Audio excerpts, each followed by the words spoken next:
It's three guys who combined to play 15 seasons in the National Football League trenches. Well, two guys. And Mackey, who didn't do shit.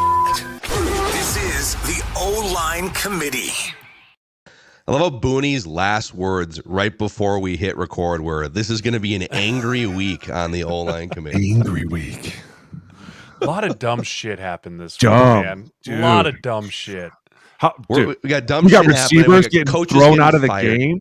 Coaches getting fired. There's so much going on. You got number one receivers walking to the bench in the middle of a play. The play wasn't over. And he's just like, I'm done with this painted nail shit show. I'm walking my ass to the bench and sitting down as he's still scrambling around for his life. Okay. The question is, where do we start? Oh, wait. First of all, I'm going to start here. I'm a Baylor guy now. My Huskers have just ripped my heart out for the last 3 weeks in a row. I was at the game 20 years against UCLA. I thought we were going to win. We didn't. Shout out to Coach Miller, Craig Watts. They had Alex and I speak to their team this year. Go Bears. All in on Baylor this year. They're winning the Big 12 title. Let's go. Jeremiah Sirles. I'm not renouncing my fandom. That is such a fine. I'm not renouncing. No. That's a fine. That is such a traitor fine. You son of a traitor. bitch. I'm not a traitor. I'm just jumping on. I'm just jumping on another team right now. Your blood and the where you came from can never be changed. Okay, you're from Nebraska. I bleed green, dude. I bleed green. You don't. You bleed red. It's like everybody else. I'm curious if Ohio State hadn't hung on in that game. Were you both wearing it's funny that? Because I was at a hockey rink and somebody had a PSU hat on, and I was like, "Hey, good luck today," or I was like, "Hey, good luck" or something, and it must have been halftime. He's like, "We're second half team." I was like, "Dude, you're a dog shit team. Go away. Just go away." The fact that we can beat you in your stands with 120 probably in the crowd. Like, by the way, if you've never played there, I highly recommend trying to get there because it is the most fun of your life. Like when they start to jump, the ground is like, whoa, this is not the whole safe. Stadium's like an erector set. So like literally, it looks like one of those old school Lincoln Lark set. And then you change in the trailer. Did you change in the trailer too? It's it's like an 18 wheeler, and they're like, okay, so we took the back end and made it a locker room. I was like, it's fucking bullshit. I think they tore that one down though. Oh, I was there when it was really fun then, because. No, you missed that one. They tore the visiting locker room away because there was some hoopla behind that happened at the visiting. Remember that? Remember that? Because I do, because we played there the week after it happened. Did you really? Dude, the week after all that shit came out in 2013, I want to say. Like, all that stuff came out. Joe Pa gets fired, the whole bit, and they're like, we're going to Penn State. And, dude, I shit you not, the hotel that we stayed at was an outdoor hotel. It was an outdoor hotel, right? Like, not you like walk up the stairs. First of all, we plugged our toilet and some guy just walked in, didn't knock.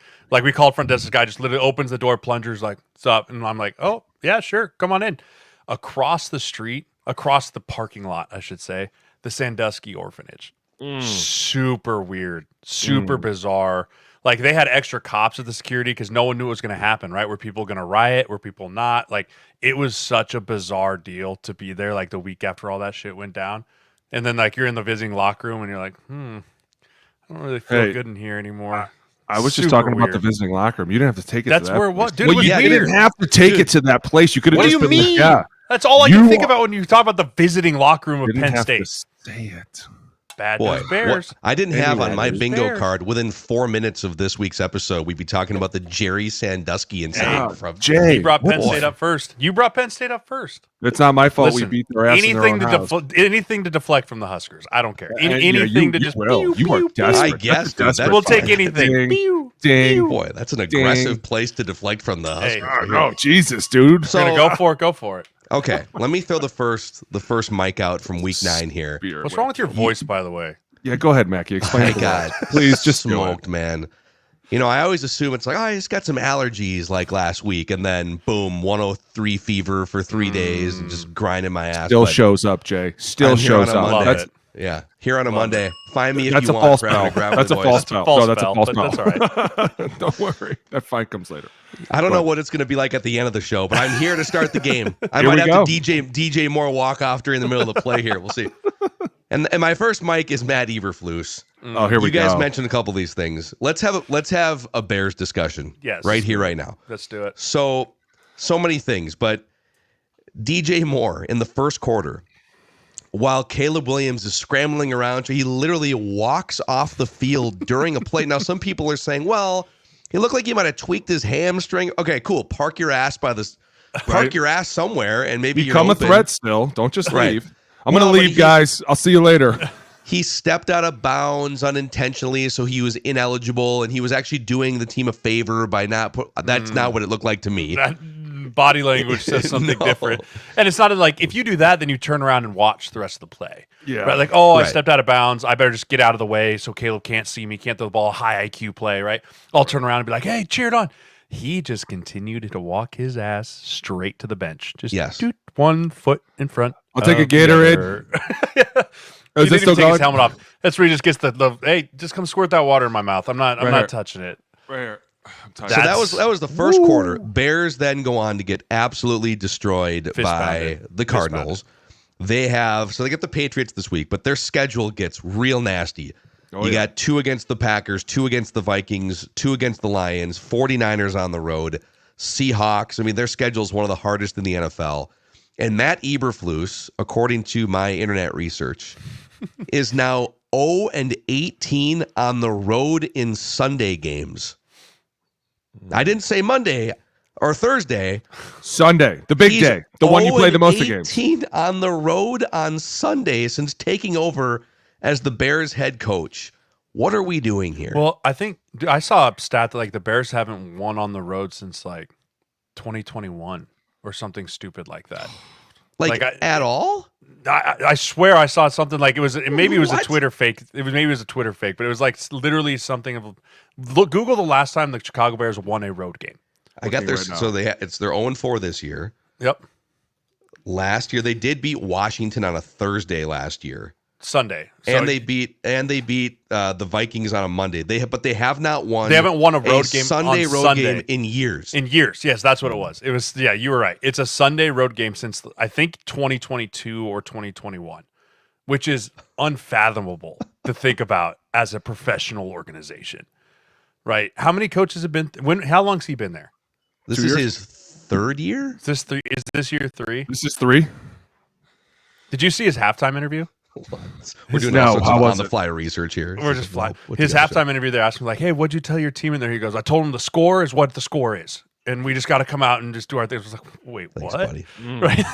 The score is what it is. That's motivator. That's what they put next to his name. Motivator. I mean, it's that's going to be his LinkedIn profile soon. What are some high quality things? I'm a good motivator. I'm a good motivator. I'm not. You guys know I'm not for stats, but that is a bad stat. And honestly, if you can't win on the road in the NFL, there's no point to even playing. If you would have known that stat last week when I questioned Matt Eberflus's competency, I would have definitely thrown that up. Would you have agreed with me? Yeah, and honestly, after watching this last game, it was not good. And I'm not saying the Cardinals aren't good because they're running the West right now, but man, Caleb Williams is taking some of those sacks, and you're like, dude, if you just move a little bit off the spot, just a little bit, or if you do some, at times he's like a statue in there, and they're such an up and down team. One time you get DeAndre Swift, and he looks like he's on fire, and then all of a sudden you slow him down, and there's nothing else to this offense, and then you got guys that are quitting, and honestly, a little bit of his body language was not good. There was a few sacks where he just laid there, and you're like, get the fuck up, all right, we've all been there, dude. We've all been hit. He got sacked 9 times, didn't he? I agree, but dude, you got to get up because once the body language started going down, that game went way down. The whole offense had nothing going with them, and then the Cardinals on the opposite end just turn around and we're like, all right, let's go fucking do this. You want to talk about a team that has risen in my mind and went down at the same time. The Cardinals have gone up, and then the Bears have gone down from the beginning of the season. And it's wow, dude, this has been an interesting season. But we talked about it. Once you hit November, teams are going to start hitting their rhythm. And if you can't catch up with them, they're going to make you look fucking silly. And the Bears look silly. And and here's another problem that you're going to have. Dennis Allen just got fired. Once one domino goes, all of them can start to go because everyone's like, oh, well, it's just a routine now, right? I wasn't the first. I wasn't the first to fire, right? I was just kind of following the trend of we need help. And it's you're fucked now, Eberflus. You have nowhere to go. And I'm not saying that his defense hasn't kept them in the competitive games and hasn't done some things, but you look at last week, the boneheaded move of fucking with the fans and then turning around this week and you just get destroyed by the Cardinals. And it's people are starting to question a lot of things going on in this team. And they're like, dude, as we look around into the landscape, it doesn't look good. You can't win on the road. That's a huge no-no in the NFL. Yeah, I found that stat, by the way. Mac. What is it? The last time that the Chicago Bears won a road game on a Sunday was when they were a 4-win football team. They defeated the Seattle Seahawks 25-24 on December 26th, 2021. 2021. 2021 is the last time they run a road game on a Sunday. Who was the coach? Okay. Who was the coach? Matt Nagy. That was Matt Nagy. I was going to say that it couldn't have been Eberflus. No, that Matt Nagy's. Dude, he's over it. Dude, Eberflus has never won a game on a Sunday on a road. Okay, so their next best chance. Here's their Sunday road games.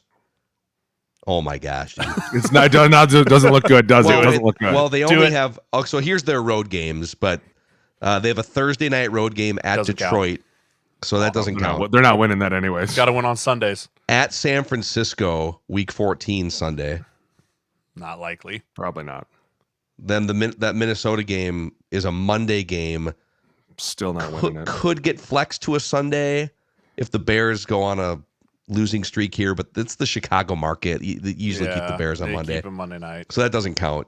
And then they've got at Green Bay, likely on because they have some Saturday games the last week of the season, so it's TBD. But so their only scheduled Sunday games are at San Francisco and at Green Bay to end the season. Is that there's week a 18? good chance? Yeah, there's maybe that very, one if very they're good resting. chance. But with the loss that they just had, I mean, shit, they're not literally looking at anything. But well, I mean, yeah, dude, so that's a staggering stat, by the way. That is bad. Like and how long do you think it would have taken for us to realize it? Like, man, every time we're on this plane, no one's happy. What the fuck? Like every time we get on this plane after a game, it's been really bad for the last 3 years. Also, can we talk about how it started hailing in the middle of the game? And they were like, close the roof. Close the roof. Slowest roof close ever. I guarantee you they looked up like any day to close. Like, come on, man. Just keep it closing. Dude, I remember when that stadium got built and people were like, this is going to be the innovative way to do it. They rolled the grass in and we were like, no way. I think we were the first game to play in it. And I remember being like, this is going to suck. This is the worst, shittiest turf I've ever been on in my life because it can't grab a hold of anything. So when you rip it up, there's no more coming back.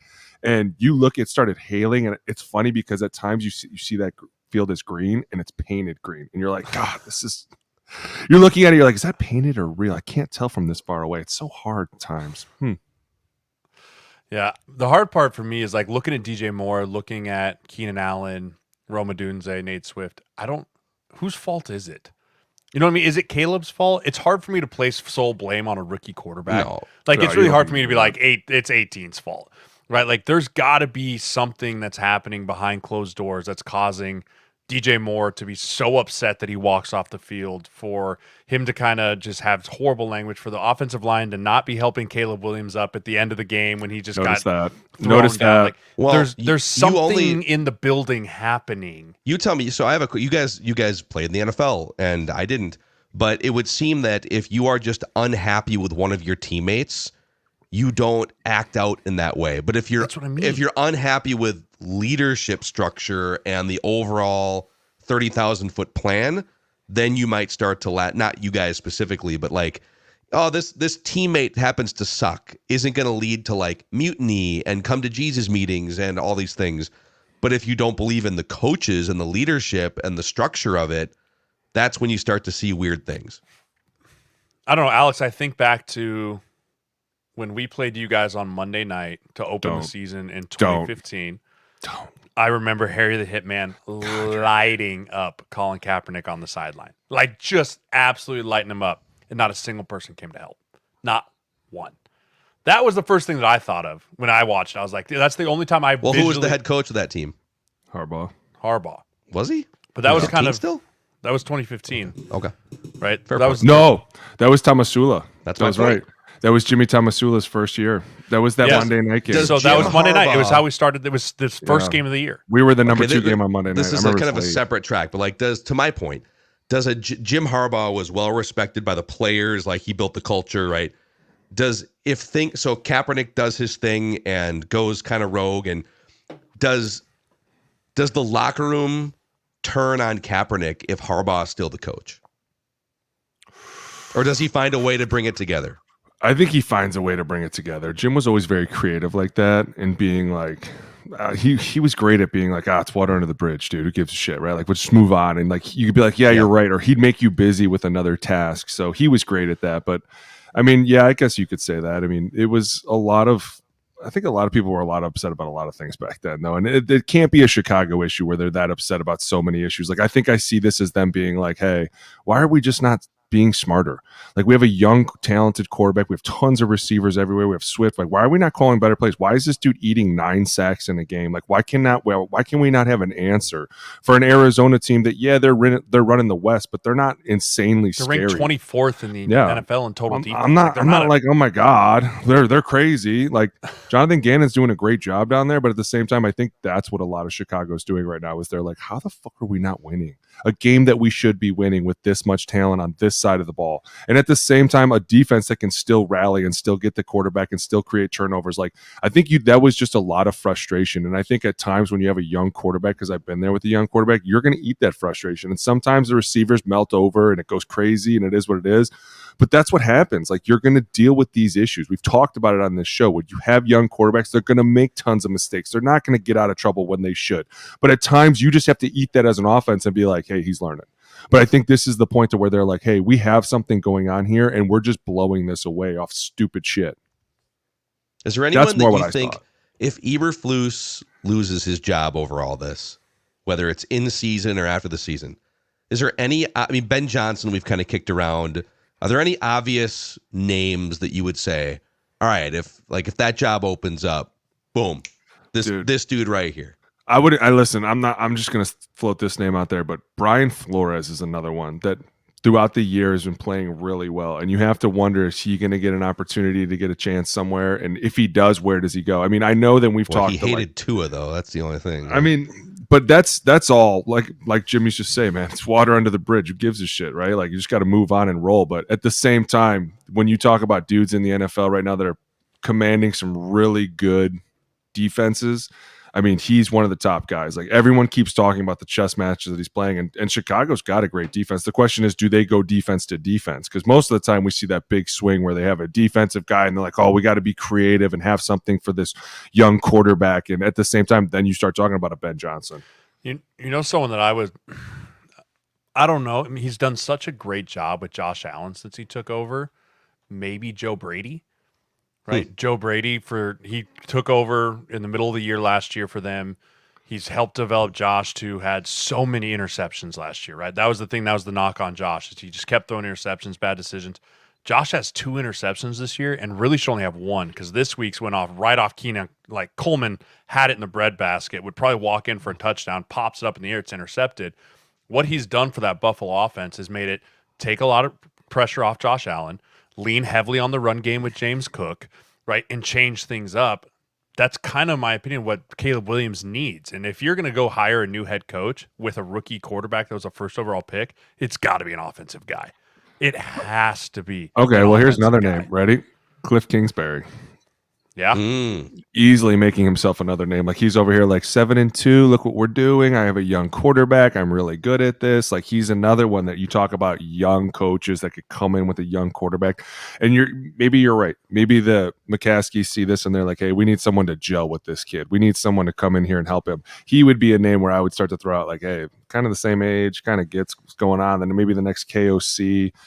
Try another situation. Let's just see if a new place is good for him. But, dude, it's going to be interesting because once Dennis Allen got fired, now everyone's ass is on the line. Like, everyone that's not playing well is like, oh, God, it's already here. It's already here. Oh, God, we got a winner. I'm going to get Black fired. Monday is not supposed to be till January. Who are the most nervous coaches after Nick Dennis Sirianni. Allen? Dude, McCarthy. Nick Sirianni was one play away from No. the Jags. Listen. Hold on. We'll get to that mic in a minute because there's so many mics wrapped into one in that mic. We're all over the place today. I know. When you talk about coaches right now that are on the hottest seat, if you say the hottest seat right now, obviously I'm thinking Mike McCarthy all the way. And I'm just saying that because when you have an owner that's paid somebody $60 million and nothing's happening, they're going to be like, it's not him. it's you. I hate to tell you.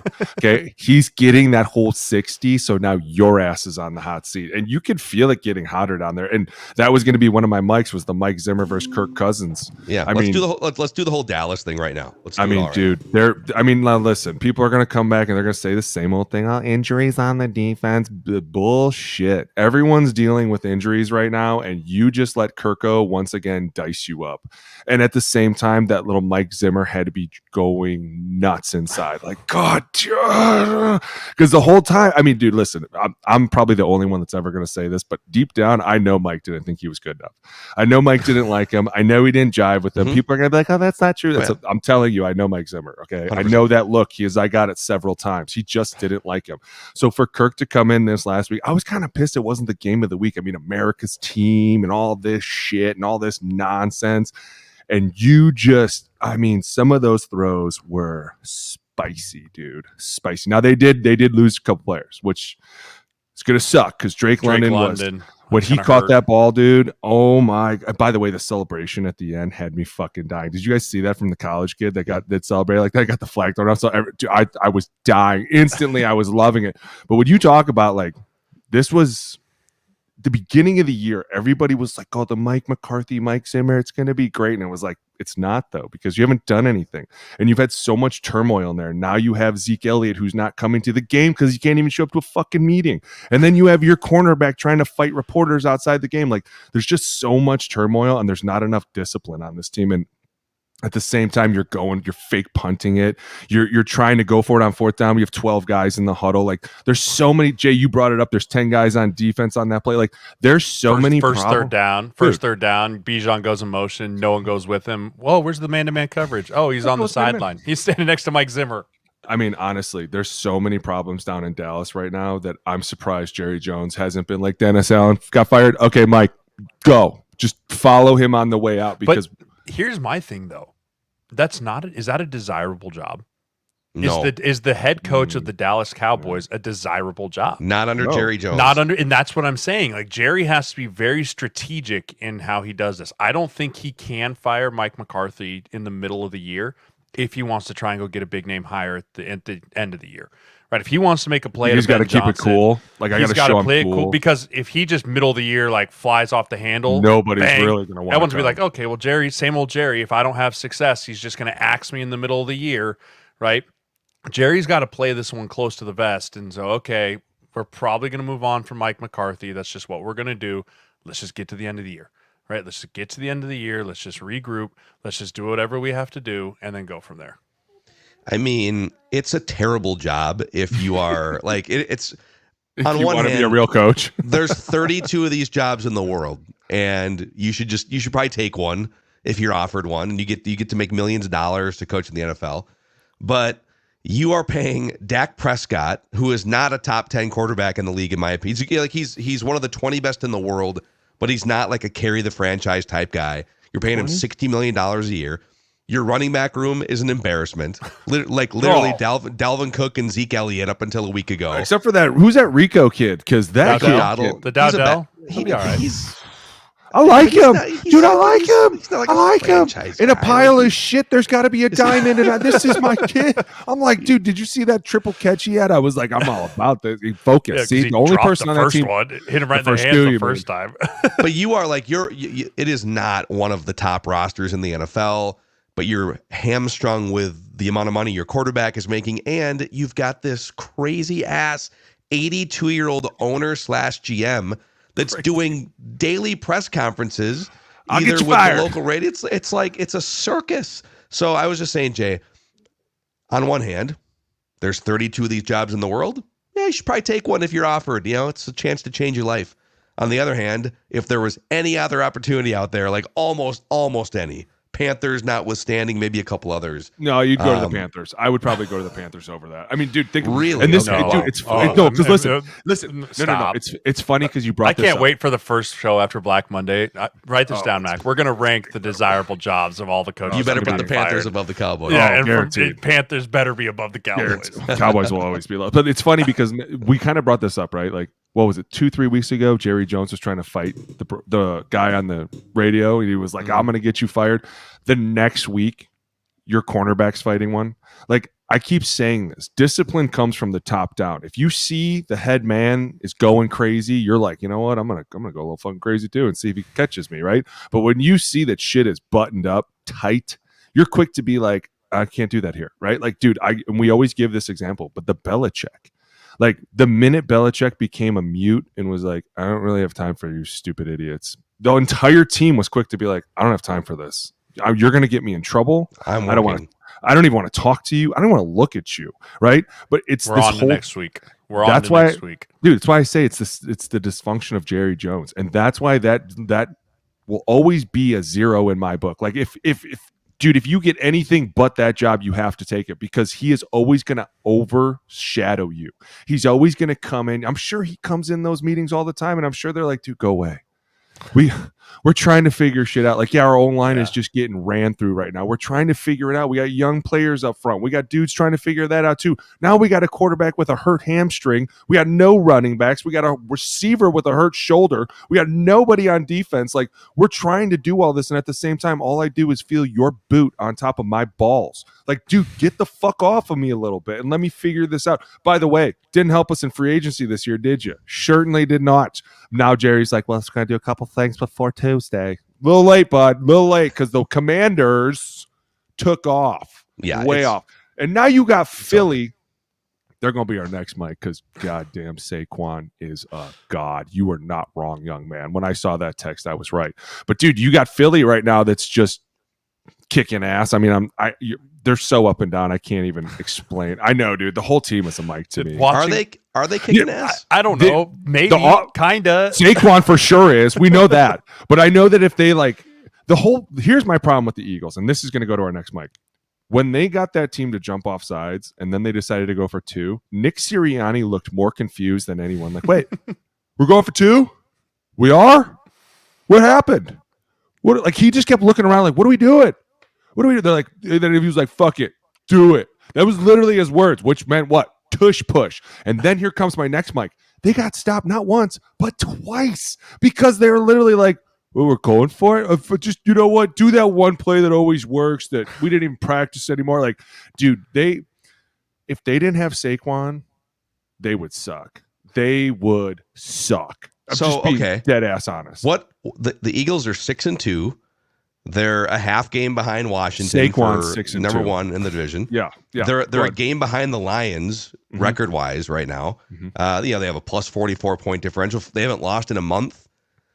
Are the Eagles good? Like, how would you explain the Eagles to a friend? For the first 50 minutes of that game, they were just boot stomping the Jaguars. Right, Jags were getting shut out. They couldn't do anything. Saquon's running up and down the field. Jalen Hurts is running around, jumping over people.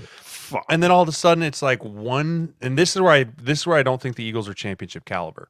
One thing went wrong. Right, Jaguars score. They have a fumble, and then everything started to snowball. Weird. Right, everything just started to snowball. Yeah, Saquon ran into the back of his own guy. I'm gonna give him that. I'm gonna give him that fumble down, too. You take that. That's okay. You fumbled, but it's like no one responded. Everyone just kind of froze. Like they all stood there. Like, wait, what? It was just paralysis the rest of the game, and it was almost like, oh my gosh, here we go again. Like, we're not going to lose to Trevor Lawrence and the Jags, or are we? Or no one knew what was going on. That's not a championship caliber team. That team has enough talent to be a championship caliber team by far when they're healthy, right? AJ Brown, Devontae Smith, Saquon Barkley, Jalen Hurts. I mean, Jordan Mailata's still out, right? When he comes back, that'll be better. But they just don't have that killer instinct. They just don't have that. That's what it is. That's exactly what it is. They don't have the foot on the gas. Because they were kicking the dude. They were kicking the shit out of the Jags the entire game. And then all of a sudden, one thing happens, and they're like, "Wait a minute, maybe we're not as good as we think we are." And we're like, "No. You just keep handing off to 26, and he's going to let you do whatever you want." But instead, it was dude. And by the way, those sacks that he takes at times are ugly. It's like, dude, he's hopping around. I have kind of a sidebar. Get rid of the ball. What is it this year? And maybe it's just because I don't know.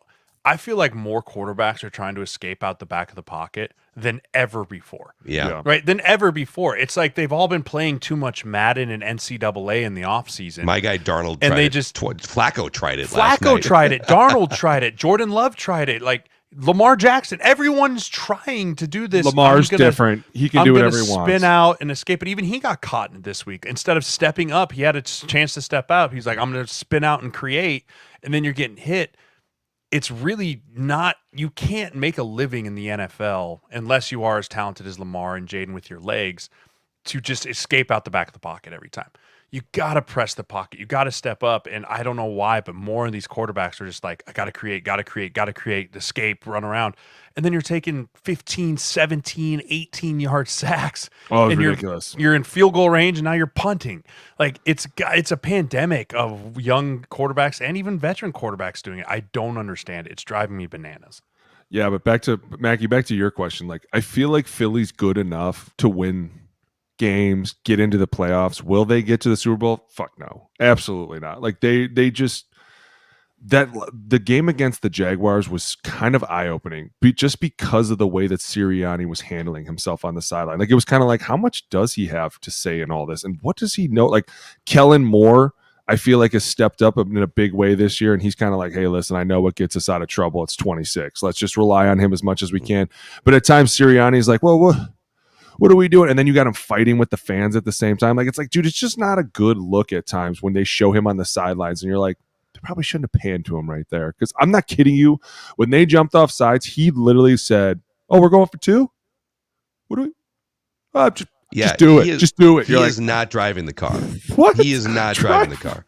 No, he's definitely not. But he is a passenger princess. He's just hanging out on the side of the car, just waiting for something to happen. But then you turn around and you look at some of the plays that this offense can make, especially 26. Like, dude, that jumping backwards over somebody. I've never seen someone hurl someone backwards. Never. That's we're going to break that down, I think. Dude, we were definitely going to break down their offense because, dude, he's so fun to watch. But then you talk about Devontae Smith catch.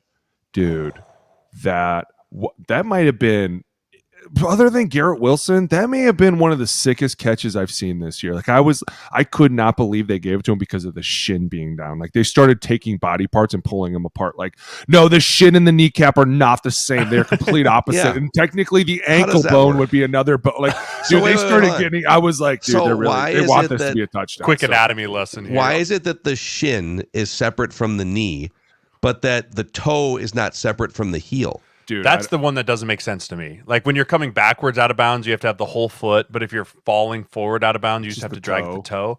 I don't understand that rule. That rule doesn't make any sense to me whatsoever. You know what? I honestly think that if you get 2 of the same foot in bounds, I think that should count too. So you double tap. I think if you double tap the same foot, that should count as 2. I like that idea. Because if you're coming down, yeah, that's right. Who was the one that got knocked out of bounds? Was it Garrett too? Garrett Wilson. He double tapped the same. He double tapped the same foot, right? I think if you double tap, it should also be a catch. Totally agree. Counts as 2, right? Dude, if you're going to say the shin counts as 1, if you can get 1, 2 of the same foot, why can't you? That should absolutely count as a catch. Do you know how hard a single tap is, let alone a double tap? Like, I'd be like, dude, a single tap is fine. Count that shit. Like, there would be so much more exciting. There was some really good catches this week. Like, even Addison's catch last night. That was an absolute catch. Trey McBride had some really good catches. Mike Gesicki had one that didn't count. Gesicki on the sideline. Gesicki had the one that didn't count but was unbelievable. Every time I watch NFL wide receivers catch the ball, it's just amazing to me. I always look at people like, I don't think you understand the body control that it takes to be catching a ball, running full speed, stop, know where your feet are, right? Put your feet in bounds, full extension, catch, complete the catch. It's just amazing to watch. Like, that's why you are the elite of the 001%. Like, it's so fun to watch those guys play football. It's probably why we also deal with their diva nonsense. Because we're like, you know what? No one else can do this, right? Like, no one else can do this nonsense. You're pretty fucking good, dude. You can do. You know what? I'll deal with this for a little bit. I got a mic. Oh, here we go. Are the Houston Texans broken? Yes. I can't figure out what's going on with this offense, right? CJ Stroud has one of the best rookie years ever. Throws like 2 interceptions. I think maybe 1 interception all year. This year, he looks like he's regressed in a huge way. And I understand you're missing some of your guys in the whole bit, but I expected him to take this massive jump. I mean, MVP type caliber, leading this team and deep into the playoffs, chance to rival the Kansas City Chiefs and the Buffalo Bills in the AFC. their offense just, even with Joe Mixon and everything, they just can't get out of their own way. No. I mean, they just look awful. Going back to that Thursday night game, the Jets were just all up in his grill the entire game. He looked rattled. He was trying to do that escape out of the pocket, forcing throws where they don't need to go. I am concerned about the Houston Texans and what's going on down there on that offense. The defense is going to be fine, but the offense for me is I can't figure out what's happening.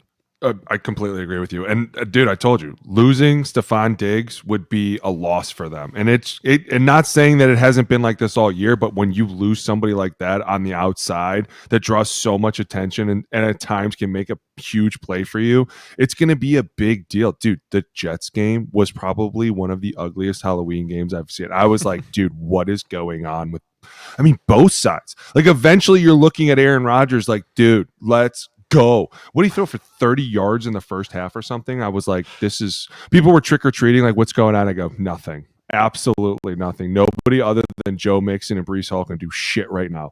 And it was kind of fucking ugly. But at the same time, you talk about the Houston Texans and the regression that they've made offensive line-wise, like just they look like shit up front. Joe Mixon is the only thing on offense that's really churning. Tank Dell is still showing up. But other than that, it's like, dude, what happened to this team? And dude, they were like my tattoo bet going into this season. I was like, man, if they could even just take off a little bit from where they left last season, they're going to be incredible. But instead, it's like you said, they can't get out of their own way between penalties and sacks and all the stupid shit. It's like, dude, what is wrong with you guys? Yeah, some of it. So I'm just looking at the pressure numbers, and boy, I sound great. You sound fabulous, by the way. Can you take a sip of your beer? You celebrate those Vikings wins way too hard, dude. You got to slow down, man. Nothing helps. Nothing helps a froggy throat like Mackey. a Pilsner on a Monday afternoon, guys. Mackey was up too late on the vent line on Old Purple Daily. You know what's funny? I told the guys, I was like, listen, I'll jump in just to like say hi, but so they coaxed me into doing like 10 or 15 minutes. And I was like, we got thousands of Vikings fans are here, Vikings Purple Daily, right? And I'm like projecting, and I got done, and it was like I tied my throat to a barbell or something. I set myself back 3 days by being excited over a win over Joe Flacco, for God's sake. But calm down, dude. CJ Stroud is getting pressured, so he has been pressured on the second most pass attempts of any quarterback in the NFL. I think that's it. I think, and maybe some of that's on him, get rid of the ball. Maybe some of it's off. I mean, definitely on offensive line. But like that is, if you were to say, hey, CJ Stroud is going to have the second most dropbacks pressured halfway through the season, will his performance take a dip from his first year? You probably say, yeah, that makes sense. I think so I mean, that's probably oversimplifying it. They're lucky they play in that division because they're still sitting there 2 games up on the second place Colts with a chance to figure it out in the second half of the season. But it's pressure, man. It's year 2 and he's still young and he's trying to figure out how to deal with that much pressure. I saw a thing on Twitter today that was like Bryce Young watching CJ Stroud with no offensive line and no receivers. He's just like, yep. Welcome to my world. Welcome to my world. We'll get to that one next. Hey, technically, and I can't believe I'm going to say this, but I'm actually kind of happy I picked them as my tattoo bet because when you look at their division, holy shit, boy, I lucked out there, didn't I? We never picked a tattoo bet, first of all. Yeah, how do we? I mean, we can still do it. Technically, I did. I was early on. I was like, they're my guys, and they have really. I mean, I was thinking about a tattoo bet since y'all want to fight me on this. If the Lions win, I have to get a Lions tattoo, and you guys can take the field. But if the Lions do win, if the Lions don't win the Super Bowl, I'll have to get the tattoo. But if the Lions do win the Super Bowl, both you guys have to get Lions tattoos. Oh my gosh. That's high stakes. That's high stakes.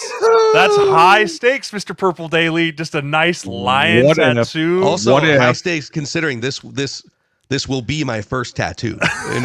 And it's going to be a Lions tattoo. One pride across the top. Ever. Yeah, seriously. Can I get any figure from Lions history? Could I get just like a John Kitna profile? I want the lion. Charlie. I want the lion that says autograph? one pride above it. One pride above it. Can I get Dan Campbell's Welcome autograph? to the den. I don't know. Throw it out there. Things to think about. I'm going to actually consider this bet. This is a seriously fun bet. And I listen. What are some other angles? Them too. I mean, what What are some other angles on? Like, remind me the spirit of our tattoo. So bet. the spirit of my tattoo bet this year was I wanted to make it that we all had to pick a team, and we could do that now. We're halfway through the year, right? We're halfway through. We all have to pick a team, and there's a couple ways we can go about this. The way that I was thinking is we all have to pick a team that we think could win the Super Bowl, but we're not entirely sure. And if they do win it, then we have to get that team's tattooed against us. But if that team doesn't make the playoffs, there has to be a punishment, right? Because that way you can't do like you did last year and be like, Cardinals, right? Bears, right? And just pick a trash team. You have to actually pick a team that has a legitimate chance, but not like the Chiefs, maybe not the Lions, right? Not the Niners or whoever you think's up there. But if that team doesn't make the playoffs, there has to be a punishment. I don't know what said punishment is, but there has to be something that makes it hurt. You know, it's funny that the Vikings fit perfectly into this discussion. They do. The Vikings are like they're not the Lions or the or the Chiefs. They have Sam Darnold as their quarterback, so it's kind of a long shot. But so something to think. I think it'd be fun. I think it'd be a fun thing to do. Falcons? Yeah. You could take the Falcons. You'd have to get Kirko underneath you too. Ooh. Get my little Kirko change. You have to get a Kirko tattoo. Oh my God, that'd be hilarious. I love Kirk Cousins, but he's in a Falcons jersey. So we're not allowed to pick the Lions now? No, you can. You can, but if your team wins the Super Bowl, you have to get the tattoo. Like so that's the thing. You want to go middle of the road. If you don't want to get a tattoo, you want to pick the right team, but it has to make sure that team makes the playoffs. Because if they don't, I don't know what the punishment is. Audience, I'll throw it out to you guys. What should the punishment be for the team that doesn't, for the people that don't make the playoffs? So that way we can't just totally cop out of this and be like, incredible. I think answer's got to be in by midnight tonight. By midnight tonight. Well, we have to know the punishment. I'm not doing this until I know. And the punishment can't also be a tattoo, because then you're just getting a tattoo. Because then you're just getting a tattoo. That's what I mean. Like, it has to be something, but it has to be. I mean, maybe we do the Waffle House challenge. What if where somebody has to go do the SAT? You have to do the ACT, the SAT, or the I like the Waffle House one. I try to get that for our fantasy football one this year. We have to spend 24 hours in there, and you get 1 hour off for every waffle that you eat. I would crush that fucking challenge. I would be gone in an hour. I'd be out of there very quickly. I would be so smothered and covered is my favorite. Okay, I'm just gonna be honest with you. I'm a Waffle House fanatic. Yeah, let's table it and let's come back tomorrow with an option here. Well, what if it was like a Secret Santa thing? Where instead of you picking your own team, we get rid of that part of it. Okay. And the three of us pick for each other. So like, I have to pick for Boone. Okay. I pick for Jay. Hypothetically, I pick, and we have to agree that like that. Yep, that team fits the parameter. Yep. That I pick like the Steelers for Boone. Okay. And if the Steelers win the Super Bowl, Boone gets a Steelers tattoo. If the Steelers don't win the Super Bowl, or like, nothing happens. It's just It's like a Secret Santa. I am so in for that. I am so in for that. And Jay, you would pick probably the Falcons. But if your team doesn't make, but now here's the question: if you pick the Steelers and the Steelers don't make the playoffs, do you get the punishment or do I? No, I'm picking the Steelers for you. If they don't make the playoffs, nothing happens. Like gotcha. Something only happens if one of these teams wins. Then I'm picking for Jay, and I'm picking the Lions. I'm actually going to pick Kansas City, so you have to get a Kansas City team. That'd make me want to die. So mad. I will be so excited. Yeah, I don't mind that. I like the idea of having to pick our own, though, because then you have to make your own claim. You have to plant your own flag and say, I'm betting on this team, and if not, then the punishment's going to be X. We got time here. We'll keep thinking on this. We got time. Until tomorrow. Okay. Here we go. New mic? I got one. How come no one wanted to win the Seattle-LA game? How come neither team decided they wanted to win that football game? I'm watching the game going, the interception, here we go. Oh, he threw it back to him. Oh, fumble, here we go. Oh, here we go. It was just the most mind-numbing game to watch back and forth, with just no one wanting to take control of that football game and win it. Everyone had a shot. Each team was going back and forth. Neither team could run the football. And then you get it. Okay, we get to overtime. Oh, we get the ball for Seattle. What in the name of God are you not kicking the field goal for? Like, seriously, you're not going to kick the field goal and at least put some type of pressure back on the Rams to have to, now you have to go score. No, you're just going to be like, no, now they can just get it within 50 yards, and every kicker in the NFL can bang 50-yard field goals. Everybody can. That made absolute zero amounts of sense to me. I still don't understand it. That was just a really, really dumb thing to do for the Seattle Seahawks. Well, that division is wild. Crazy. It is wild. It is because the Seahawks. It's the Wild Wild West, man. 3-0, yep. And now they're in last place. Seahawks 3-0, and now literally just in last place, like a month and a half later. They haven't won a game since they started. 4-5. Or they're 4-5. Who they beat? Oh, they beat Miami. Okay, that didn't count. They didn't have Tua. But they're only a game out of first place because the Cardinals are 5-4, and then Rams 49ers are both 4-4, tied for second and third. Crazy. Yeah, that's a mess. I mean, honestly, I think it started last week with the Rams when they got Puka and Cooper back. Like, you just saw a different team come out of them. And then this last week, first of all, are we not going to talk about how Puka Nacua got thrown out of the game for punching somebody? Once again, what are you doing? What are you, dude? You just catch balls on the outside and we'll make everything else work. But dude, that West it's fun, dude. And it's going to be a fucking tantalizing ending to everything because everyone, I think, has to play each other again, don't they? Almost positive they have to come back around and play each other. And that's when everything's going to get super spicy. But dude, the Seattle Seahawks, we talked about it last week, the fighting on the field, the fighting on the sidelines, like everything this last week, that interception that went for 103 yards, like which, by the way, I thought there was a play this year that went 109. Didn't someone catch one in the back of the end zone? Not an interception. I think maybe a kickoff return, but not an interception. Wouldn't that count as 100? No, because they would only count that as 100, wouldn't they? Yeah. Yeah, it's messed up. But anyways, yeah, like you said, dude, the West is up for grabs. It's going to be super exciting to see what happens. But, dude, Seattle's taking a massive nosedive down. And a lot of it, I think, is sputtering from the fact that they just can't get out of their own way again. Like, they're fighting on the field. They're fighting on the sidelines. Everything's just not coming together like it was before. I mean, the run game's not there. Everything's kind of just like, we're back to what we used to be. And, dude, you had a massive grip on the West. And now all of a sudden you're like, shit, I got to fight the Niners out of here. And the Cardinals are still winning this division. Dude, it's insane. Yeah, DK Metcalf being out, I think, hurt a lot more than people anticipated. Yeah.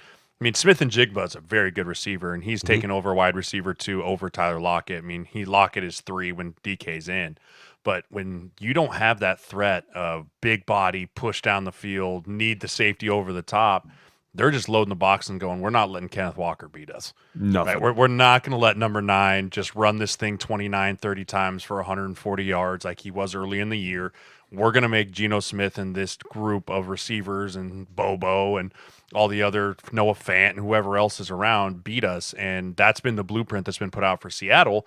And people are just following that. And again, they had all the chances to win it, but they need to get Abe Lucas back at right tackle, right? Because they're on their 4th right tackle. I think Terrell Casey's right. It went Abe Lucas, and then it was George Fant, and then it was Stone Forsythe, and now it's a Terrell Casey, right? So they're just running the right tackles.